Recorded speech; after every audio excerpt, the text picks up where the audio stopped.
Bismillahirrahmanirrahim. Assalamualaikum warahmatullahi wabarakatuh. Waalaikumsalam. Alhamdulillah, alhamdulillahirabbil alamin, wa bihi nasta'in ala umuri dunya waddin. Wal aqibatu lil muttaqin, fala udwana illa 'alal zalimin. A'udzu billahi minasyaitonir rajim. Bismillahirrahmanirrahim. Wa 'allama Adama al-asma'a kullaha thumma 'aradahum 'alal malaikati faqala anbi'uni bi asma'i ha'ula'i in kuntum shadiqin. Wa qala aidan a'udzu billahi minasyaitonir rajim. Bismillahirrahmanirrahim.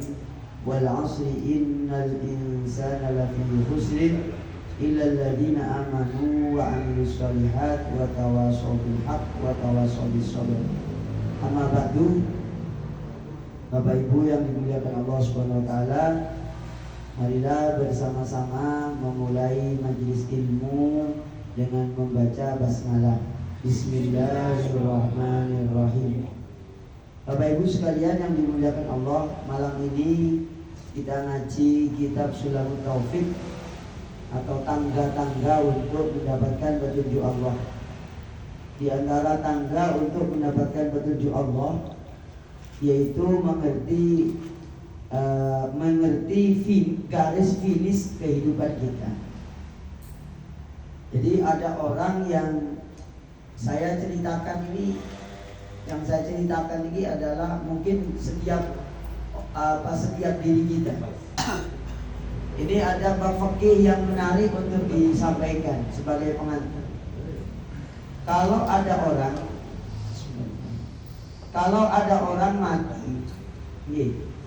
orang mati, terus dia pakai gigi emas. Orang mati pakai gigi emas, maksudnya waktu hidupnya itu pakai gigi emas. Maka kalau dia mati, nanti ketika mati dia harus dimakamkan. Dan sebelum dimakamkan, emasnya itu harus dicabut. Kalau masih memungkinkan, dicabut. Saya ulangi lagi nih, orang mati, kalau pasang benda-benda yang berharga di tubuhnya, secara fikih benda yang berharga itu tidak boleh dibuang-buang.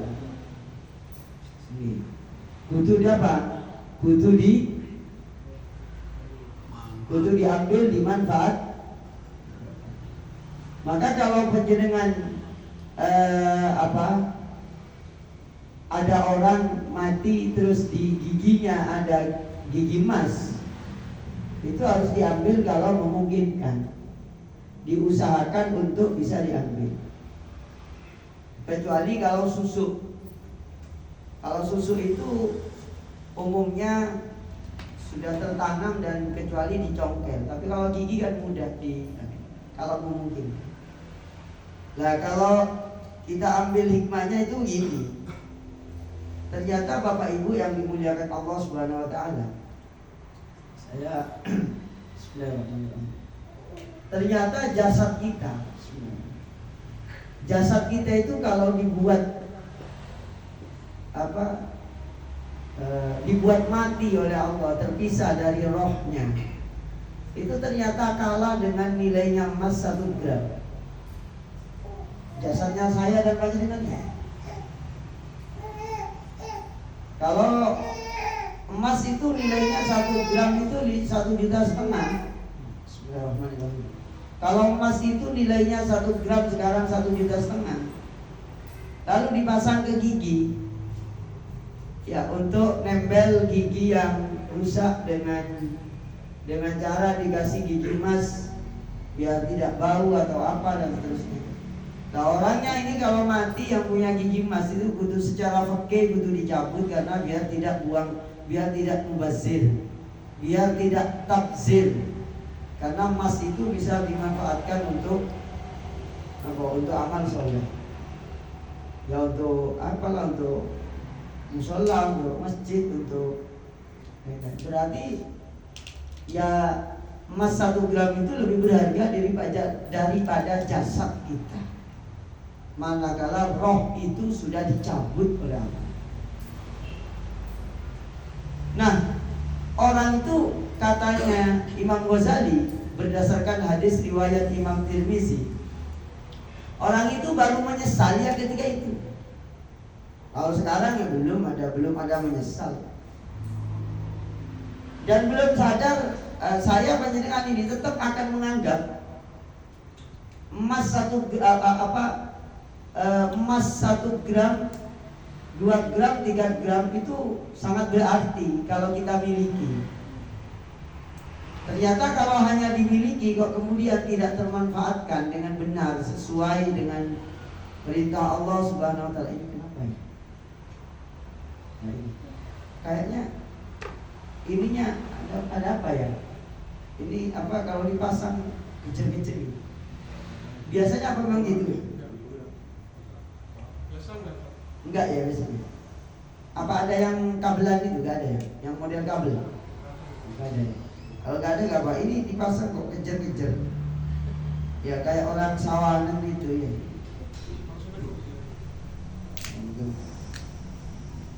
Nah ini tak pasang. Kalau ada yang model HDMI biasa. Kalau nggak ada ya nggak apa. Nah, ini saya coba. Saya lanjutkan lagi. Semoga udah ada umat lagi. Maka ibu-ibu, bapak-bapak sekalian, di dalam kitab Nashahul Ibad itu diterangkan orang yang oleh Allah banggakan, yaitu apabila orang membawa 2 hal, yaitu 1 iman, yang kedua an-naf'u lil muslimin, manfaat untuk orang lain. Nah ini kayak gini lagi. Manfaat untuk orang lain. Nah, di manakah ketemunya kita ini bahwa manfaat itulah sebenarnya yang kita prioritaskan dan yang harus kita pertahankan sampai mati, yaitu apabila kita melihat fakta hukum, fakta sosial, fakta kehidupan. Menurut aturan agama, orang kalau mati itu jasadnya ternyata tidak lebih mahal dari emas 1 gram. Karena jasadnya mesti dikubur, lalu emasnya harus diambil apabila dia pasang gigi emas. Dengan begitu kita bersyukur kepada Allah jika malam ini kita punya kaki dibuat melangkah ke sini, punya kaki dibuat melangkah ke majelis.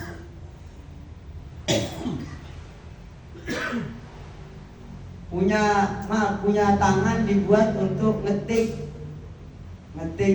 keterangan. Lalu punya waktu digunakan untuk ngaji. Punya waktu untuk pokoknya kebaikan yang manfaat untuk dirinya, untuk orang lain, untuk umat Islam dan seterusnya. Bersyukur kepada Allah. Saya berharap 2 kali atau 4 kali pertemuan sebelum ini, mulai hari Jumat kemarin, saya nerangkan betapa kalau orang itu tidak bermanfaat hidupnya, ini sampai mati pun tak manfaat, sampai kalah nilainya dengan emas 1 gram. Ya gitu. Mari kita bersama-sama mensyukuri mensyukuri nikmat Allah, khususnya manfaatnya waktu yang ada untuk kebaikan. Walaupun cuma sekecil memberi air kepada orang yang kehausan, 1 gelas air yang nilainya mungkin 500 rupiah. Pokok tiap pagi kita lakukan kebaikan itu secara istiqomah, insya Allah akan membuahkan hasil di dunia dan akhirat. Iya. Nah, termasuk panjenengan hadir ke tempat ini, ya belum bisa melakukan aktivitas yang betul-betul manfaatnya kelihatan umat Islam, nyata kelihatan umat Islam, paling tidak hadir ini sudah ikut mensyiarkan agama. Begitu. Jadi datangnya panjenengan ke sini ini bukan hanya ngaji, tapi menyebarkan syiarnya agama. Itu yang diantaranya ya. Yang kedua, yang pasti menghilangkan kebodohan kita. Kata-kata bodoh itu bukan berarti saru. Kenapa? Ya kata-kata bodoh itu lawang dari kata belum tahu. Kata lain dari belum tahu. Lah orang ngaji itu ingin tahu. Ingin tahu ini dan itu dan seterusnya. Salah satu contoh tadi ada pertanyaan dari jamaah yang nyampe kepada kami. Ustaz, kalau saya misalnya Ustaz sholat berjamaah, lah imamnya ini Ustaz waktu tahiyat yang pertama lupa tidak tahiyat di rakaat yang kedua itu. Mestinya tahiyat, gak baca tahiyat dia, langsung berdiri. Dia dari belakang itu sudah diingetin, subhanallah, subhanallah, sampai rame saut-sautan subhanallah. Iya. Lah itu makmumnya gak ngerti, lalu imamnya gak ngerti. Ini kan bisa jadi kacau. Iya, contoh non. Sudah berdiri, Allah, rakaat kedua, Allahu Akbar. Sudah baru tegak, baru subhanallah. Singko ini subhanallah, kok apa bodoh? Lihat imamnya ini gak. Maksudnya imamnya ini kalau tidak punya konsep ilmu yang jelas, ini bisa ketakutan ke makmumnya. Akhirnya muncul mana?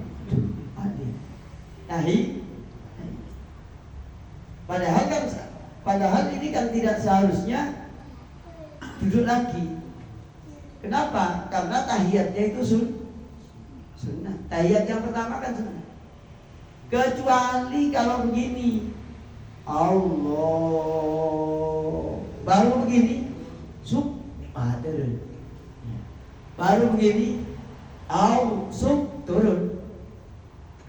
Subhanallah, baru turun. Maka ngingetin imam itu kan tidak boleh. Seharusnya jangan pas sudah selesai rukunnya dilakukan baru diingetin yang ketinggalan. Tapi masih tengah-tengah diingetin. Kenapa? Katanya di masjid itu beberapa kali terjadi. Gimana yang sudah lewat itu? Ya sudah lewat. Yang sudah lewat, sudah terjadi. Maka berikutnya antara imam dan makmumnya itu butuh sepaham. Ya, oh ini yang sunnah, oh ini yang wajib. Kalau sunnah ditinggalkan ya tidak mempengaruhi kesahnya sholat. Maka sholat itu ibadah kita ini ada rukun, ada syarat, ada adab. Ada rukun, ada syarat, ada rukun, ada adab. Yang tak boleh ditinggal sama sekali itu adalah syarat dan rukun.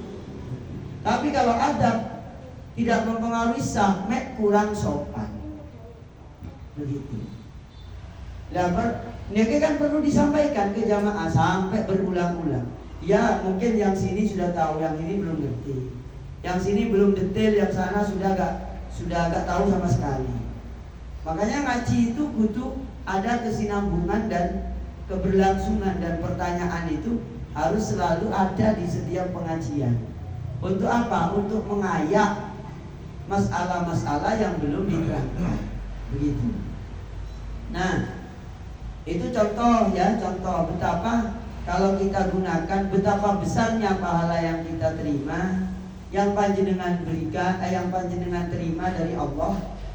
Karena hanya dengan majelis ilmu itulah cara kita beribadah, cara kita bermuamalah itu dapat diterima, dapat dipahami, walaupun tidak 100%, minimal 50%. Contoh satu, contoh dua ya banyak sekali gitu. Nah, malam ini dalam rangka memanfaatkan waktu yang baik dalam majelis ilmu ini, di antara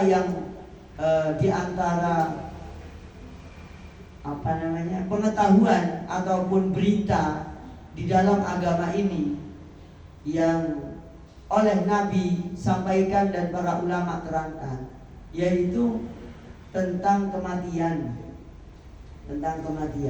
dan penyesalannya orang yang mati. Ya, ini saya bacakan di kitab di kitab Ihya dan Sarah Mukhtasar Minhajil Qasidin. Ya, lanjut dengan ini. Maksudnya kita bareng-bareng untuk untuk tidak mengalami penyesalan. Nah, ini juga saya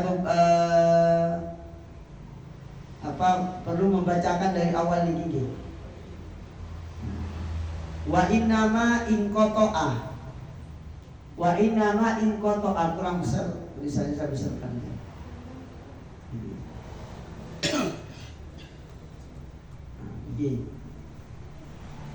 Wa innama in qata'a sautul mayyit wa siyahuhu min syiddati alamihi. Jadi Bapak Ibu, saya dan panjenengan akan mengalami ini. Kenapa orang mati itu? Ini termasuk peringatan untuk bertakwa. Ya.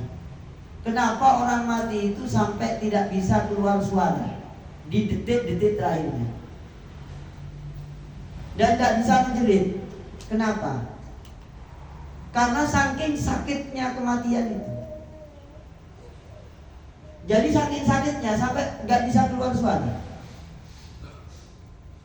sampai nggak bisa menjerit, saking sakitnya. Andaikan diketahui sakitnya, jadi sakitnya orang dicabut roh menurut keterangannya Imam Ghazali di sini. Nanti ada keterangan hadisnya dari riwayat Imam Tirmizi. Kenapa mayit itu tidak bisa bersuara, ataupun bersuaranya itu kecil dan tidak bisa menjerit? Min syiddati alami, li'annal quraba qad balagha, atau li'annal karba qad balagha fihi wa tasa'ada ala qalbihi wa balagha kulla mawdi'in minhu fahadda kulla quwwatin wa dha'afa kulla jarihatin falam yatruk lahu quwwatal istighosah. Jadi ada orang yang mendekat kita, saya dan panjenengan, kelak kalau sudah nyampe pada perjanjian Allah Subhanahu wa taala dengan kita, saat dicabutnya roh, kita orang sekitar itu tidak tahu sakitnya seperti apa. Saking sakitnya suara sampai gak keluar, jeritan sampai gak ada. Kenapa? Karena pada saat itu kerumitan mau menghadap Allah dengan dicabutnya roh itu betul-betul nyampe, ya, sudah nyampe ke mulut, sudah nyampe ke seluruh anggota tubuh dan menghancurkan seluruh kekuatan tubuh dan melemahkan setiap anggota tubuh, sehingga tidak kuat, sudah minta tolong aku, tidak bisa. Ini bab peringatan penting buat saya, karena nanti di akhir penjelasannya ini, menurut keterangan hadis riwayat Imam Tirmizi, nanti kapankah kita ini menyesal kalau kita nggak pernah ngaji, atau menyesal saya kenapa kok dulu nggak banyak sholat dan sedekah? Ya nanti di sini kita. Ya. Wa amal lisan faqat abkamahu, mulut jadi bisu. Wa amal atraf qad da'afaha, faqad da'afaha. Ya. Wa yawaddu law qadara 'ala al-istiraha bil anin wasiha wal istighasa, walakinahu la yaqdiru 'ala dzalika. Andaikan detik-detik dicabut itu ada jam istirahat sebentar aja untuk menjerit sedikit, maka dia akan melakukan. Tapi itu gak mungkin, saking sakitnya. Ya. Fa in baqiyat fihi quwwatun sumi'at lahu inda nas'ir ruh wajad biha Apabila ada sedikit kekuatan, maka yang terdengar nanti itu adalah khawar dan goro-goro. Yang ada itu cuma gitu. Ini keterangan kitab Ihya. Terus wafat taghayyara launuhu, dan warna tubuh sudah berubah, wajah sudah berubah. Terus sampai ke bawah, sampai ke bawah, sampai di sini. Nah ini dicabutnya oleh Allah melalui malaikat pencabut roh min jami'il ulub, dari seluruh otot nih, itu dicabut satu-satu. Ya. Summa yamutu kullu udwin, lalu masing-masing anggota tubuh itu dimatikan oleh Allah. Jadi bukan langsung mati tubuh itu, tapi pertama mati di mananya, mati sini, mati sini, mati. Tadrijan, secara berangsur, nggak langsung. Fatabruda awalan qadamahu, lalu yang dingin pertama kali itu telapak kaki, sampai summa saqahu, lalu betis, summa fakhidahu, kemudian paha. Terus walikuli udwin sakroh ba'da sakroh, setiap anggota tubuh itu nanti merasa kesakitan dan tidak sadar diri, tidak hilang rasa, sampai kemudian hatta yabluwa bihat ilal hulqum, sampai ke tenggorokan. Fa inda dzalika yanqati'u nadhruhu anid dunya, pada saat Allah mencabutnya sudah nyampe sini, maka orang itu yang qati'u nadhruhu anid dunya, orang itu sudah tidak melihat alam dunia ini, wa ahliha, dan tidak bisa melihat keluarganya, gak sadar nih ini siapa, gak sadar proses itu. Nah, disinilah Bapak Ibu, wa yulaku dunahu babut taubat. Kalau sudah itu bab taubat, pintu taubat ditutup oleh Allah. Wa tuhitu bihil hasratu wan nadamah. Pada saat inilah orang itu betul-betul menyesal.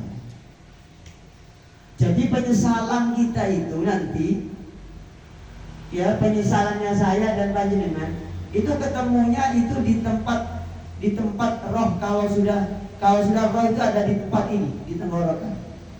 Maka Nabi bersabda di dalam riwayat Tirmizi ini, qala Rasulullah SAW, tuqbalu taubatul abdi ma lam yughargir. Taubatnya seseorang itu masih diterima selagi nyawanya itu belum nyampe tenggorokan bunyi. Kalau saya gitu itu sudah nggak diterima. Riwayat At-Tirmidzi dan hadisnya hasan, dan diriwayatkan juga oleh Imam Ibnu Majah. Nah, Bapak Ibu yang dimuliakan Allah, ini salah satu yang paling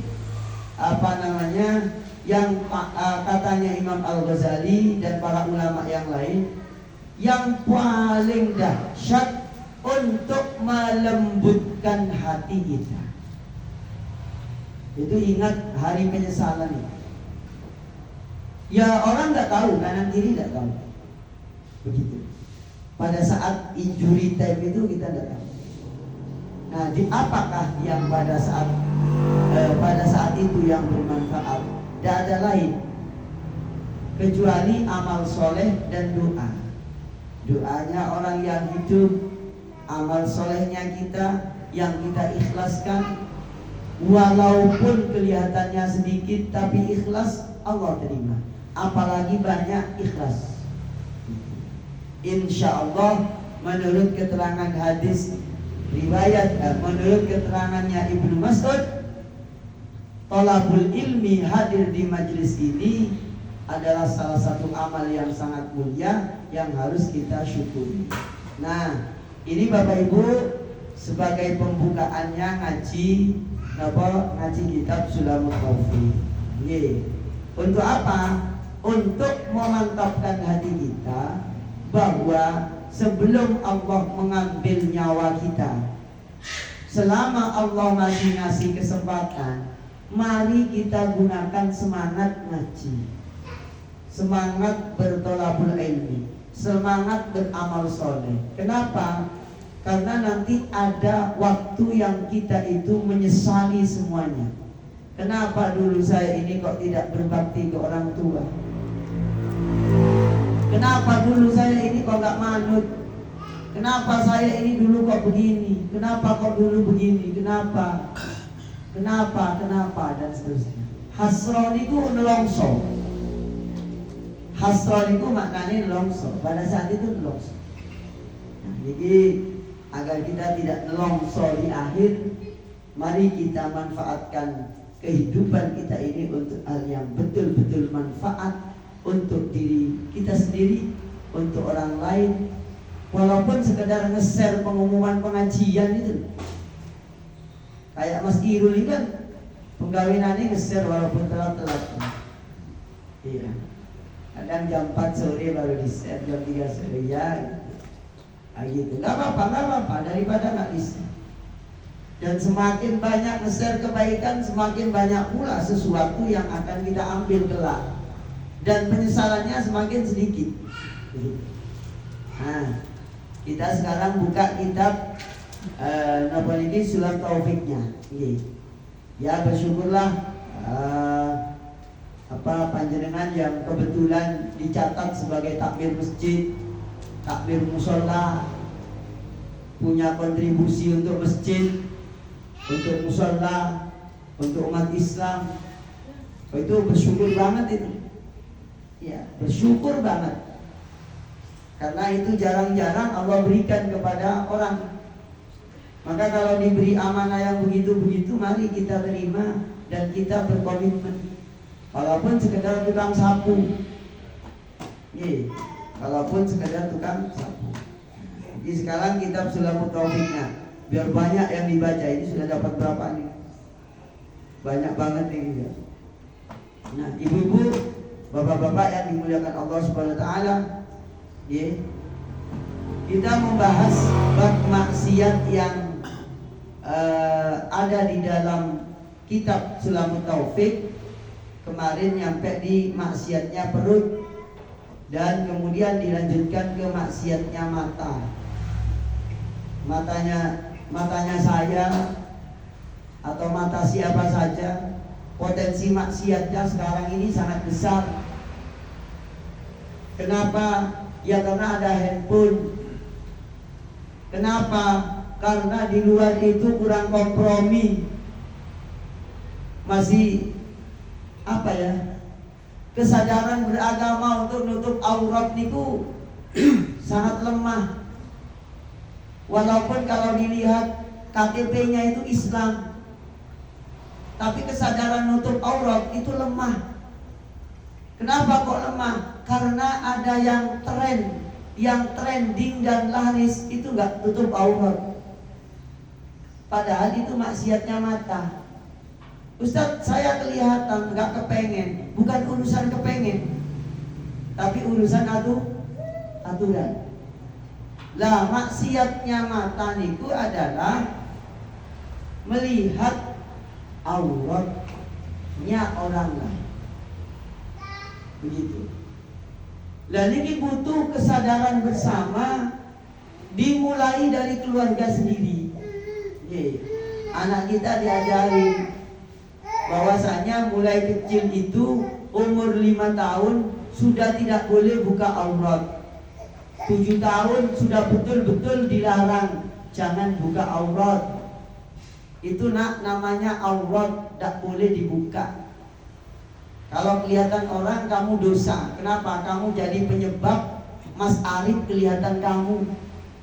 Akhirnya Mas Arif kepikiran kamu. Kalau bukan aurat gak apa-apa. Ya, seperti wajah, itu bukan aurat. Menurut mayoritas ulama, wajah itu bukan aurat. Ya. Gitu. Nah terus yang berikutnya, termasuk bagian daripada yang dilarang, dan ini termasuk maksiat. Ustaz kalau melihat ini di YouTube ada tayangan lagu dangdut. Tayangan lagu dangdut ditonton lalu gak pakai aurat, gak nutup aurat. Ya maksiat ya adalah maksiatnya.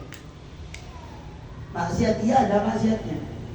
Gimana Ustaz? Ya sudah, saya mengajak diri sendiri selalu menjaga wudhu. Jadi maksiatnya mata dan lain-lain itu ya dihapus dengan berwudhu dan sholat. Maka dari itu saat ini kudu sering-sering ada majelis taklim ataupun kegiatan-kegiatan positif yang datang ke masjid, karena datang ke masjid berjamaah Allah hapus dosa-dosanya. Allah hapus maksiat-maksiat kecil begitu. Nah, kitab Sulam Taufik niki termasuk kitab yang menerangkan masalah maksiatnya mata secara kereng. Nah, Bapak Ibu yang dimuliakan Allah, kalau kemarin kita menjelaskan tentang maksiatnya perut itu makan barang haram, termasuk barang haram niki makan barang wakaf. Barang wakaf itu tidak boleh dimakan kecuali kalau memang ada perjanjian. Seperti di masjid tertentu, di situ ada teh, boleh ngambil, boleh ngisi, ya. Ada di kotak itu, di etalase itu, boleh ngambil, boleh isi siapa saja, berapapun jumlahnya. Berarti itu boleh. Gitu. Nah, rumah-rumah yang berdempetan dengan barang wakaf itu berhati-hati.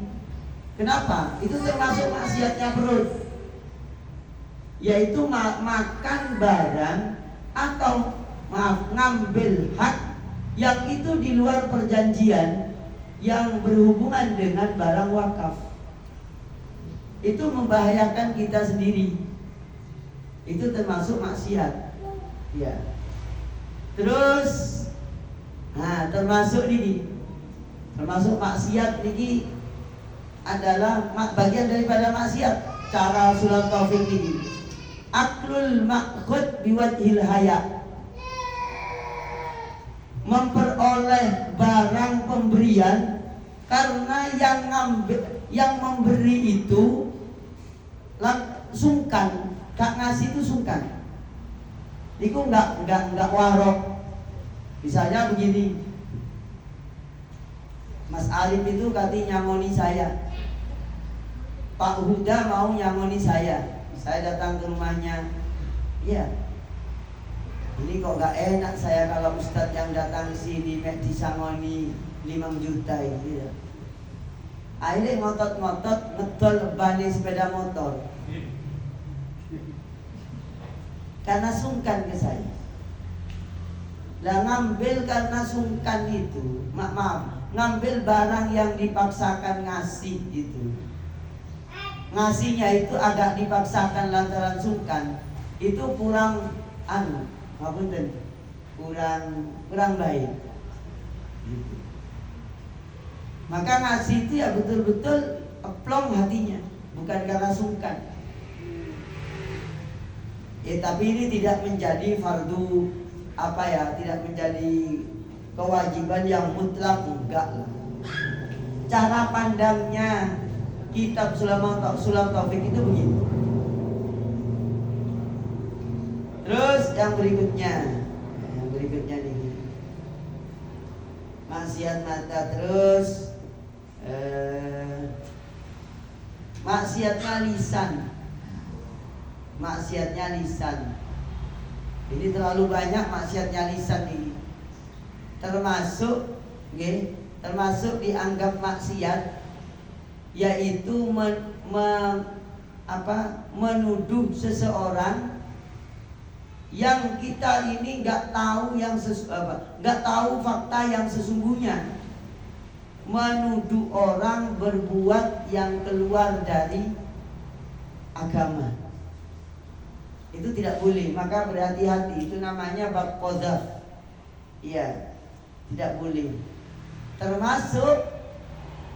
Termasuk dalam kategori maksiatnya mulut niku adalah an-namimah. Ya, mengadu domba. Apa itu namimah, Ustaz? Naqlul qaul lil ifsad. Ngomong sana, ngomong sini tujuannya untuk ngadu. Ya. Kalau untuk ngadu itu namanya namimah. Setor omongan sini sana itu maksiat. Maksiat besar. Gitu. Termasuk kategori dosa besar. Gitu. Atau nyinggung dengan kalimat. Nyinggung dengan kalimat itu yang menyebabkan orang lain sengaja memang untuk nyinggung. Nah itu bagian daripada maksiatul lisan, maksiat yang mulut. Nah sekarang saya dan panjenengan ini darurat pelajaran ini agar berhati-hati ketika ngomong. Ya Allah. Tapi ya kita memang tempatnya keliru ya kadang keliru ya apa. Yang penting kita sudah punya komitmen ingin meminimalisir kekeliruan. Kalau sudah diminimalisir kok masih keliru, ya kita beristighfar lagi kepada Allah. Sekaligus katanya Al-Hikam itu sebagai petunjuk kepada kita bahwa kita ini lemah. Megang dua lidah saja, megang dua bibir aja kangelan. Iya. Sehingga Bapak Ibu kalau sholat, orang sholat itu baik napa boten? Baik napa boten? Orang sholat baik kan? Sudah amalan sangat soleh, tapi oleh Allah disuruh minta betul ihdinas siratal, padahal berada di dalam keadaan sholat. Itu menunjukkan kita setelah sholat itu untuk menjaga bahwa mulut kita hanya mau bicara dengan Allah dan bicara kebaikan, ternyata bisa kepleset. Ajarannya gimana, Ustaz?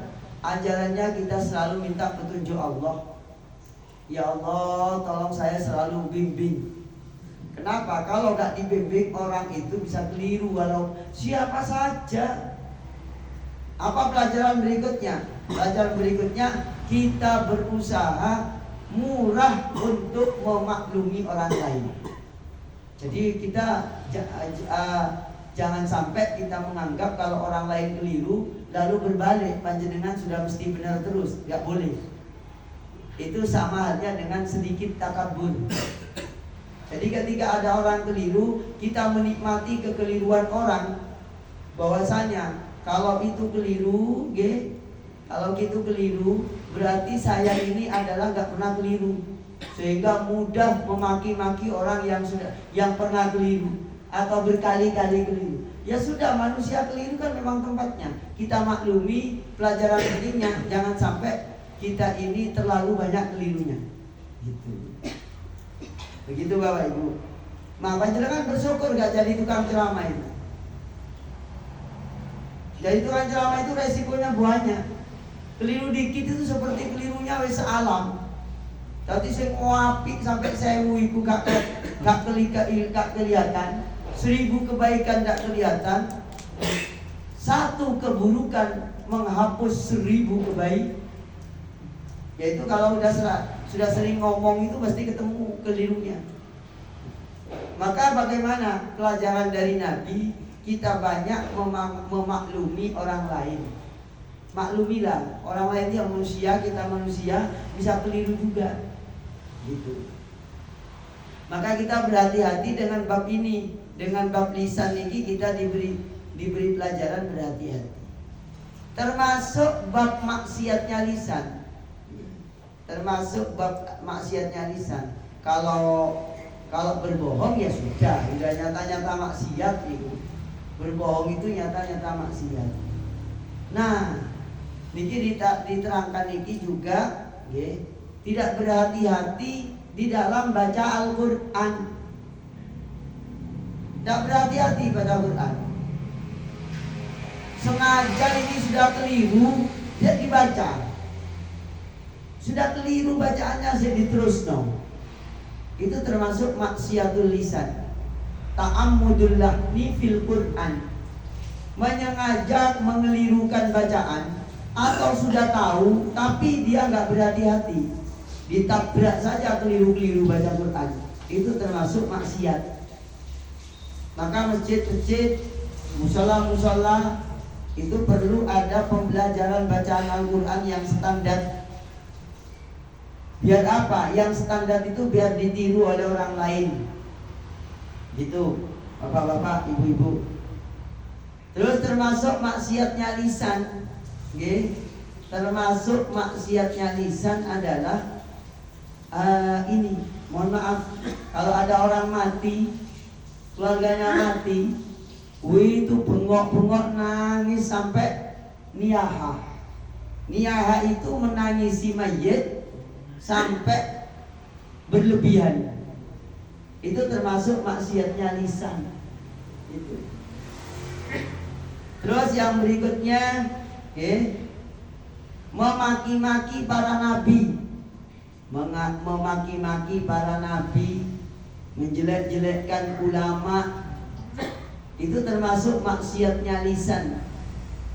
Sehingga kalau kita ada yang tidak cocok, tidak perlu memaki. Kalau nggak cocok, tidak perlu memaki-maki. Kalau nggak cocok, ya harus menengok gitu. Maka Nabi, katanya Sayyidah Aisyah, Nabi itu ma'aba ta'aman qattu. Nabi itu kalau ke makanan tidak pernah, saya maaf ya, gak mau maki, kok gak enak yo. Panganan ini kok gak cocok belas rasanya koyok. Itu begitu, itu termasuk maksiat cara kitab Sulamut Taufik. Kenapa? Kalau memaki makanan berarti memaki yang membuat makanan. Kalau memaki yang membuat makanan berarti Allah itu juga dimaki-maki karena bahan mentahnya dari Allah secara tidak langsung. Begitu. Terus maksiat yang berikutnya di kitab Sulamut Taufik niki adalah maksiat, maksiat tangan di diam ketika ada kemungkaran, diam. Jadi udah tahu kok itu kan keliru, kok gak diingetin. Tentu dengan cara yang bijaksana, mendiamkan kebaikan tidak dilaksanakan dan mendiamkan keburukan tidak dicegah. Itu bagian daripada maksiatnya lisan. Begitu. Nah, Bapak Ibu yang dimuliakan Allah Subhanahu wa taala, mari kita berdoa kepada Allah, memohon petunjuk, semoga kita semuanya dijaga dari seluruh maksiatnya anggota tubuh. Dan yang paling pokok katanya di dalam kitabnya Imam Ghazali, kita jaga maksiatnya hati. Nah, itu yang paling pokok itu. Jangan sampai suudzon kepada Allah dan suudzon kepada sesama hamba Allah. Itu bagian daripada maksiatnya hati. Dari maksiatnya hati itulah bermunculan maksiat-maksiat anggota tubuh niku. Gara-gara suudzon rasan-rasan, gara-gara gak enak hati, lisannya ngomong begini-begitu. Maka katanya Imam Ghazali, yang perlu diperbaiki pertama kali yaitu adalah isi hati kita. Gimana caranya Ustaz? Memohon kepada Allah sekaligus hindari perkara-perkara syubhat dari makanan kita itu. Itu menyebabkan hati kita peteng. Barang siapa yang makan barang haram, mata qalbuhu, mati hatinya. Kalau sudah hatinya yang mati, nanti gelap perbuatannya. Alhamdulillah, dengan disampaikannya begini ini, kita berharap kepada Allah. Allah membersihkan hati kita, pikiran kita, sehingga langkah ibadah kita ini diringankan oleh Allah Subhanahu wa Ta'ala. Memang berat Ustaz, berat. Memang berat, iya. Kenapa? Karena perjuangan untuk masuk surganya Allah itu tidak bisa dibayar dengan murah-murah terus. Tapi ada yang dibayar mahal, yaitu membayarnya dengan membersihkan hati kita menghadap Allah Subhanahu wa Ta'ala. Nah ini selalu harus kita bacakan kepada siapa saja, termasuk anak cucu kita. Anak kita diajarin jangan sampai suudzon kepada orang, gampang suudzon, gampang berpikir jelek, gampang berpikir yang bukan-bukan kepada orang. Tidak boleh, itu nanti ngotorin hati kita, ngotorin pikiran kita. Berhusnudzonlah terus kepada orang lain. Berhusnudzon salah itu lebih baik daripada suudzon benar. Di kitabnya Imam Al-Ghazali diterangkan suudzon itu benar dengan husnudzon tapi salah. Itu lebih baik husnudzon yang salah ternyata salah, husnudzon ternyata salah, daripada suudzon ternyata panjenengan dan saya benar suudzon. Memang ada zon yang gak dosa, iya. Tapi kalau suudzon itu sudah pasti dosa. Maka sebaiknya husnudzon. Lah husnudzon itu salah satu cara membersihkan hati kita dari kotor-kotor. Kalau kita sudah suudzon berarti isi pikiran kita kotor. Berarti isi hatinya kotor. Kenapa Ustaz? Husnudzon salah, kenyataannya itu lebih baik daripada husnudzon benar. Karena kalau suudzon panjenengan dan saya ternyata benar, itu akan melahirkan sikap gampang nuduh orang yang bukan-bukan. Satu. Yang kedua, itu bisa melahirkan sikap bahwa kita ini yang paling benar. Orang lain itu mesti banyak salahnya. Berarti sudah melahirkan sifat takabur. Gitu. Jadi kuncinya maksiat hati, kuncinya membersihkan maksiat hati. Di antaranya kita harus banyak berhusnudzon kepada Allah, berhusnudzon kepada makhluknya Allah. Gitu. Terus yang berikutnya para jamaah, ya masih kelanjutannya. Nah ini yang terakhir nih, saya bacakan malam ini. Maksiatnya telinga. Nah ini kira angel ini. Maksiatnya telinga ini. Maksiatnya telinga adalah satu, kalau di sini mendengarkan musik-musik itu termasuk maksiat. Kalau cara pandangnya kitab Sulam Taufik, mendengarkan musik itu barang yang terlarang. Dan itu maksiatnya telinga. Nah karena kita ini banyak mazhab, musik itu jadi haram kalau isinya itu perkara haram, yang diomongkan keharaman, lalu yang nyanyi itu tidak sesuai dengan tuntunan akhlak, ngomongin yang gak benar, dinyanyikan di dalam syair lagu, lalu dikonsumsi oleh orang. Maka kalau isinya haram, musik itu jadi haram. Tapi kalau isinya tidak haram, maka tidak haram, bahkan bisa kebaikan. Kenapa? Isi lagu-lagunya itu adalah istighfar. Seperti lagunya siapa? Lagunya Opik. Seperti lagunya siapa? Lagunya siapa itu? Siapa? Maher Zain. Lagunya siapa? Sami Yusuf. Lagunya siapa? Ebit. GAD. Tapi jangan diartikan GAD itu angkot gadang dinoyol ya. GAD. Lagunya Ebit GAD itu bagus. Iya. Terus lagunya siapa? Sam Bimbo. Gak apa-apa didengarkan. Tapi kalau lagunya siapa? Gak tau lah, saya gak rasa-rasa nanti ini ya. Gak enak juga ini ya, maksiat di sana nanti ya. Pokoknya lagunya yang ada apa? Gak beres itu, kalau didengarkan itu maksiat. Gitu. Termasuk maksiatnya telinga itu.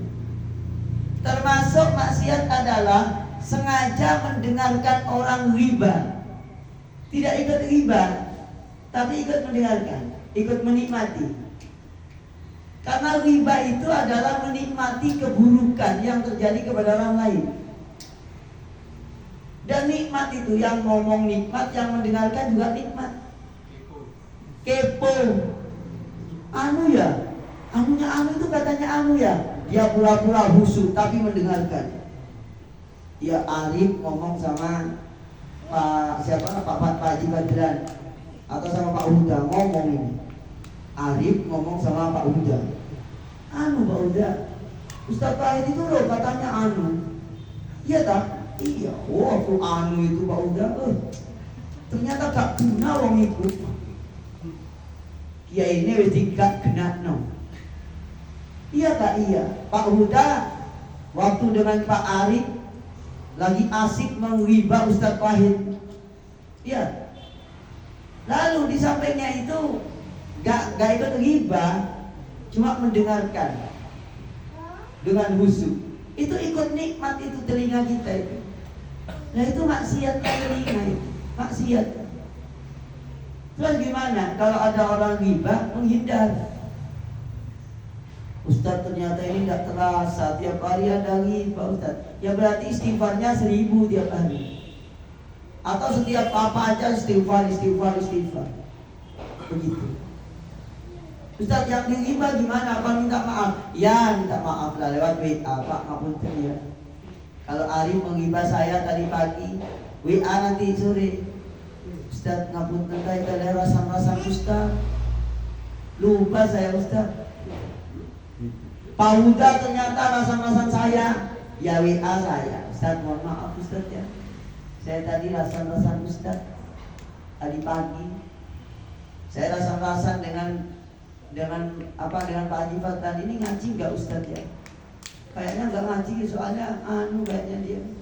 Ibu hari itu katanya anu. Padahal nggak tahu yang sebenarnya. Nah berarti dia sudah apa? Sudah suudzon misalnya ya.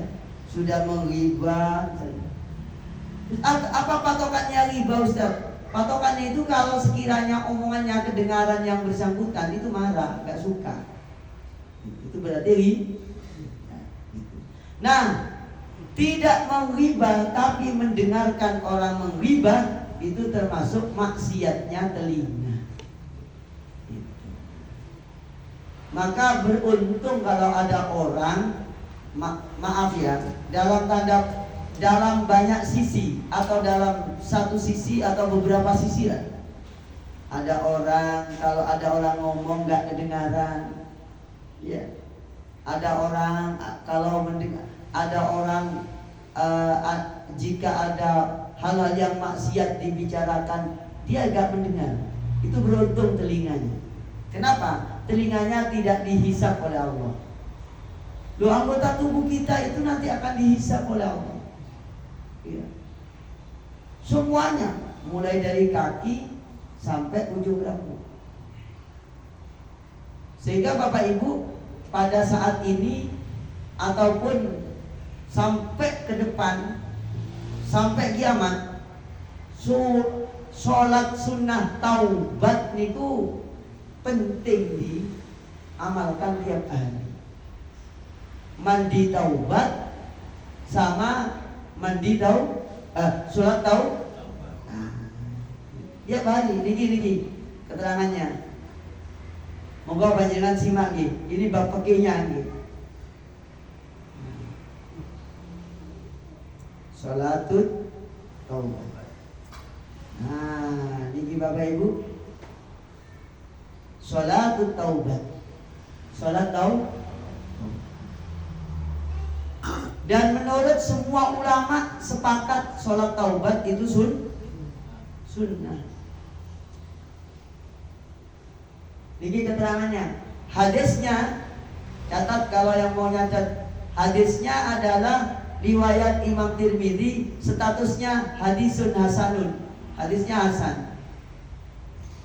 Katanya Nabi bersabda, "Ma min rajulin yudnibu dzamban."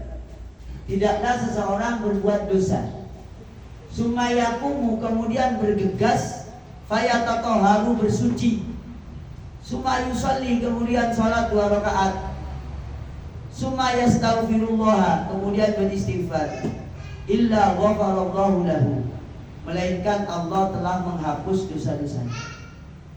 Nah, tiap hari ini kita sakjane butuh sholat taubat. Kenapa? Karena kita tiap hari ini tidak lepas dari dosanya mata, dosanya telinga, dosanya semuanya sudah. Semuanya.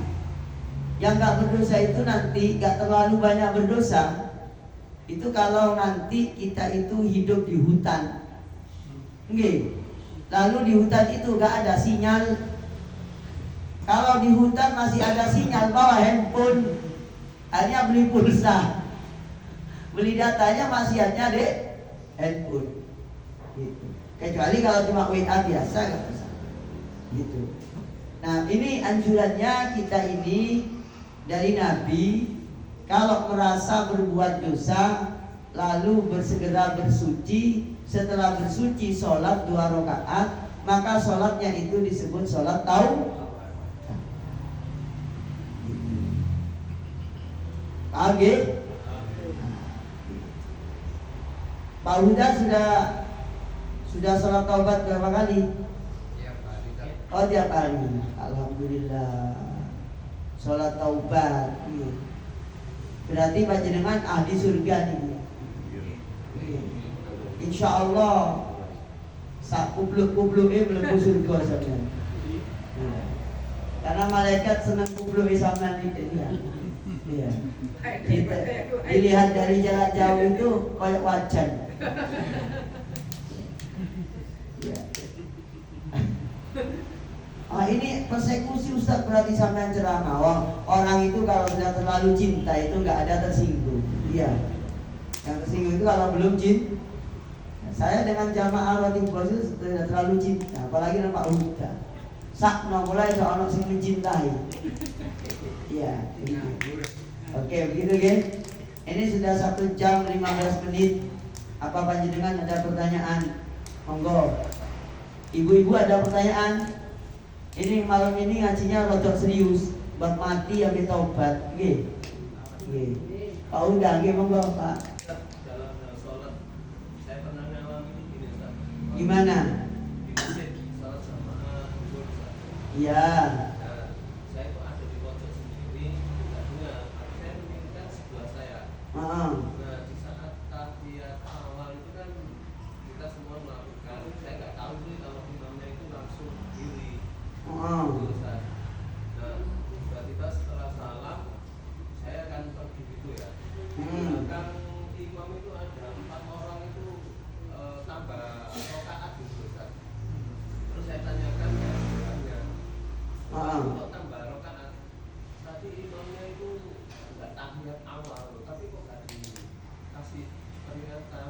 Nggak ada yang ngerti gitu Ustaz. Tapi saya kan nggak tahu waktu itu Ustaz. Nggak dengar gitu. Nggak mendengar kalau imamnya itu nggak kayak apa langsung takbir gitu loh Ustaz. Oh iya. Terus yang ditanyakan apanya, Pak? Nah itu yang nambah rakaat itu gimana? Oh, nambah rakaat. Iya, yang di belakang imam itu Ustaz. Orang 4, makmum 4 itu tambah rakaat 1 lagi. Berarti sholatnya jadi 5. Iya. Terus kenapa kok nambah katanya? Ya saya nggak tahu, saya langsung balik soalnya. Wah, ini yang nggak tahu juga saya jawabnya nanti ya. Tapi yang jelas nambah rakaat itu tidak boleh. Iya.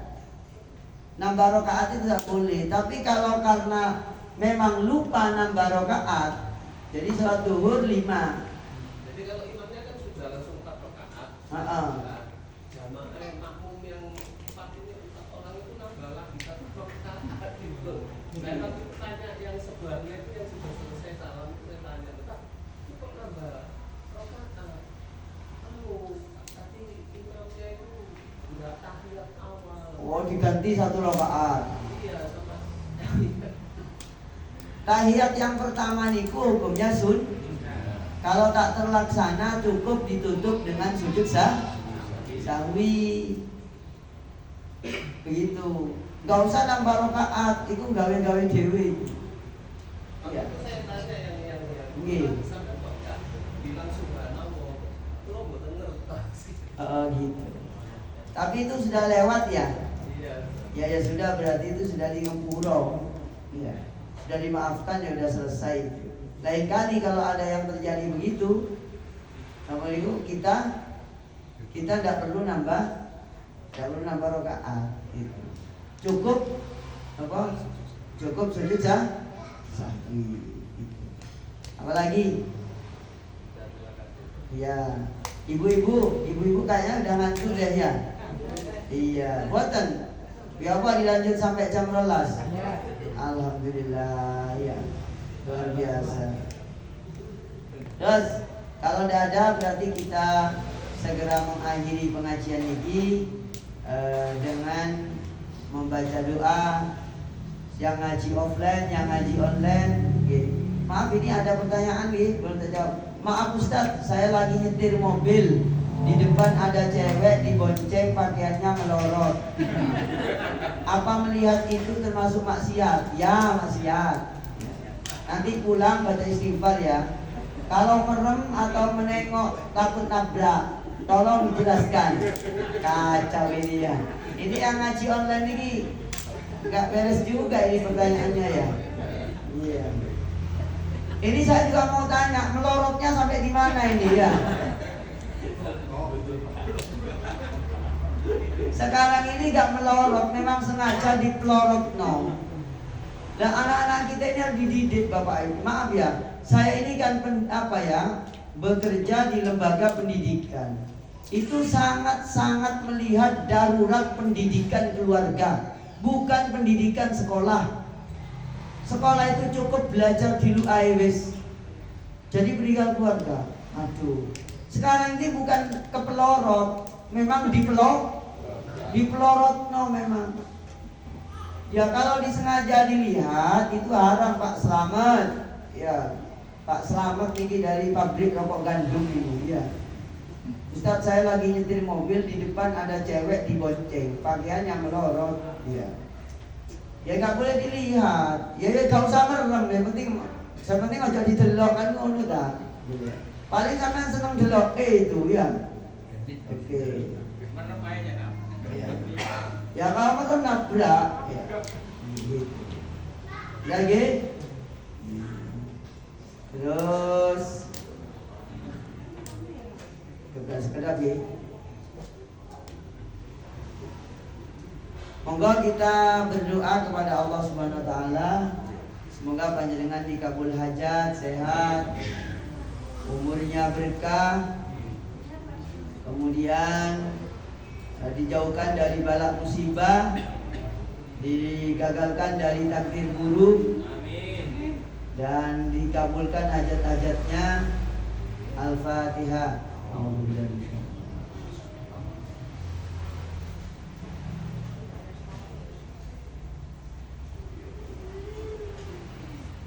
Subhanakallahumma wa bihamdika asyhadu an la ilaha illa anta astaghfiruka wa atubu ilaik. Assalamualaikum warahmatullahi wabarakatuh.